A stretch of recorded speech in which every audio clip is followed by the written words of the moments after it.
అమ్మవారిని దర్శించుకున్న ప్రముఖ హీరో వరుణ్ తేజ్. శ్రీ దుర్గా మల్లేశ్వర స్వామివార్ల దేవస్థానం విజయవాడ. ఈ రోజు అనగా తేదీ 12-11-2024న ప్రముఖ చలనచిత్ర కథానాయకులు శ్రీ వరుణ్ తేజ్ గారు మరియు బృందం అమ్మవారి ఆలయానికి విచ్చేయగా ఆలయ అధికారులు అమ్మవారి దర్శనం కల్పించారు. అనంతరం వీరికి ఆలయ ఈవో కెఎస్ రామారావు గారు వేద పండితులచే వేద ఆశీర్వచనం కల్పించి అమ్మవారి ప్రసాదం, శేషవస్త్రం మరియు చిత్రపటం అందజేశారు. ఇది యాక్చువల్లీ ఏంటంటే మా సినిమా ప్రమోషన్స్ మొత్తం మన ఉత్తరాంధ్ర నుంచి వైజాగ్ నుంచి స్టార్ట్ అయ్యి వచ్చిన ప్రతిసారి ప్రతిసారి కాంచీగూడెం రావడం, అమ్మవారి ఆశీస్సు తీసుకోవడం ఆనవాయితీలో ఉంది మాకు. మళ్ళీ ఇలా రావడం చాలా ఆనందంగా ఉంది అండ్ చాలా మంచి దర్శనం అయింది. Very happy. అమ్మవారి మా సినిమా బాగాడాలని చెప్పి ముక్కుని వచ్చాం. బట్ ఎప్పుడు ఇక్కడ రావడం ఎప్పుడు అనేది ఒక ఆనందమైన విషయం. Very happy to be there. Thank you so much.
श्रियमेवावरुन्धे श्रीदेवादे पुनर्निवेद्याः क्षेमोऽवैराष्ट्रस्य सेतो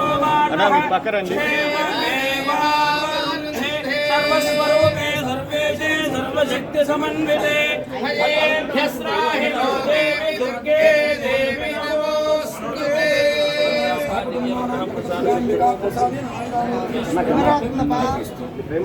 पुनः दर्शन प्राप्त